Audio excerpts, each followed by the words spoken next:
Salut tout le monde, moi j'espère que vous allez très bien. Me voilà aujourd'hui en train de faire le premier binage sur les premières tomates plantées. J'ai pas pu mettre les doigts cresse parce que je me suis rendu compte que les roulements sont passés à travers sur mes doigts cresse. Je suis vraiment dégoûté. Donc j'ai 4 doigts cresse avec les roulements qui sont passés à travers. Je m'en suis rendu compte parce que j'ai voulu miner à la maison dans les tomates. Et dans les tomates, il faut mettre un tout petit peu d'effort sur les doigts cresse pour pas les enterrer, mais suffisamment d'effort pour que ça fasse bouger de la terre au pied du rang. Et les doigts cresse, ils faisaient forcer, ils tournaient pas beaucoup. Je me suis dit, mais qu'est-ce qui se passe? Il y a un problème quoi. Et sachant qu'en plus j'avais biné l'ail avec les doigts cresse et ça posait pas de problème. Mais étant donné que dans l'ail j'avais un effort beaucoup plus important sur les doigts cresse, ben il tournait bien et je voyais pas la différence. Mais là dans les tomates où il fallait juste effleurer le sol et mettre un petit peu d'effort, du coup c'était pas concluant du tout. Du coup je bine sans les doigts cresse mais à une vitesse plus élevée. Là je suis à 8 km/h. L'idée c'est de ramener de la terre un petit peu, faire bouger un maximum de terre, ramener un petit peu de terre sur le rang pour recouvrir les petites herbes qui peuvent être en germination. Là on est dans des très grandes lignes, hein. On est dans des lignes qui font 500 mètres de long. Ben, c'est là où j'avais fait la vidéo de plantation d'ailleurs. Ce que je vous propose c'est qu'on s'arrête et qu'on aille voir le travail que ça fait derrière. Hop là. Alors ces tomates on a dû les arroser, et ouais parce qu'il fait tellement sec chez nous, c'est quand même une catastrophe ça. Donc on les a arrosés. Dès que je gratte, je pense que je trouve des filaments, des petits filaments de mauvaises herbes assez facilement. Voilà. Il y a de l'herbe qui germe.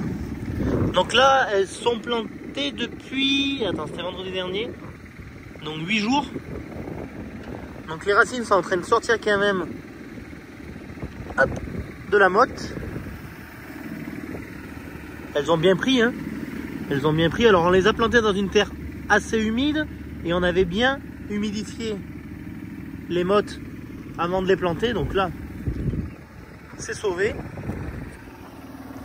Donc voilà, c'est dommage qu'on bine sans les doigts cresse, mais du coup, on fait quand même bien bouger la terre autour du rang. Mais s'il y a des petites herbes qui sont pas ensevelies, ben, elles seront pas forcément tuées. C'est vraiment dommage. La semaine prochaine, là, ça serait bien qu'il pleuve un petit peu et que je puisse repasser assez rapidement. Bah tiens, je vais vous faire voir en levant la bineuse. Ça, vous voyez les socs, comment ils sont faits. Voilà. Donc je travaille avec des socs plats. Là en levant, vous imaginez bien qu'elle s'est décalée un petit peu. Mais en fait, voilà, il y a quelques centimètres. Vous imaginez que le plan est au centre, il y a quelques centimètres de chaque côté du plan. Et avec la vitesse, on fait quand même bouger un petit peu de la terre. On arrive à ramener de la terre sur le plan. Donc là, la parcelle, il y a 4 hectares à biner. Alors il y a une zone un peu plus moteuse par là-bas, malheureusement. C'est toujours plus compliqué à travailler quand c'est moteux. Mais regardez, en une semaine déjà, il y a quelques petits liserons, il y a un rond de liseron là où je suis là. On voit qu'il y a du liseron. Et ça, le liseron, on ne pourra pas y faire grand chose malheureusement. Mais bon, en le binant déjà, on va limiter le développement. Mais voilà, ce qui est plus inquiétant, c'est les petites dicotes qui sont en train de lever. Là, il faut vraiment faire gaffe à ça. Allez, on va retourner en cabine. C'est vrai que jusqu'à maintenant c'était bien la course sur l'exploitation. On n'a pas mis l'engrais avant la plantation, donc on est en train de la mettre aujourd'hui. C'est Pipou qui s'y colle, donc il va bientôt arriver dans la parcelle d'ailleurs. Il met du 6, 4, 3, 2 tonnes par hectare. Donc voilà, en espérant d'autant plus que s'il pleut, ça va faire fondre cet engrais. L'engrais va commencer à s'incorporer et au prochain binage que je ferai la semaine prochaine, voilà, il sera au plus près possible des racines pour alimenter la plante le plus rapidement possible. Je suis en train de repasser à côté du rond de liseron qu'on a vu tout à l'heure, donc c'est par ici qu'il y a quelques liserons.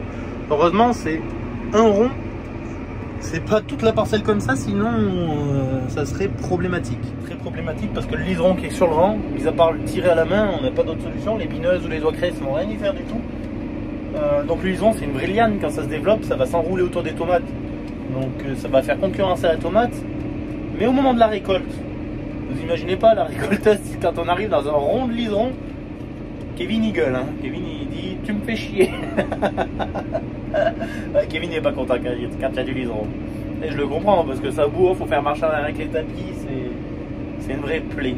Donc voilà, l'idée c'est de l'arracher à la main. S'il n'y en a pas beaucoup, on l'arrache à la main pour pas être trop embêté. Mais c'est vrai que moi j'ai pas de parcelle où je suis embêté avec le liseron. Là je suis chez Arnaud qui m'a fait un échange de parcelles cette année. Et dans cette parcelle visiblement il y a un petit peu de liseron. Voilà, rien d'affolant. Mais c'est toujours un petit peu plus chiant, ça c'est clair. Moi j'avoue qu'à 8 km/h ça a quand même un joli débit de chantier. Bon, Pipou vient d'arriver avec le 300 et l'épandeur d'engrais. J'ai dit tu attends que j'ai fini la ligne avant de commencer parce que je vais en prendre plein la figure. Du coup il va faire la partie basse du champ, moi je vais aller d'en haut et quand tu l'auras fini en bas je pourrais venir. C'est pas la peine de se prendre des petits bouchons d'engrais organique et d'allumer les tracteurs. Autant attendre 2 minutes. Et c'est parti pour l'épandage d'engrais. Oh, ça fume.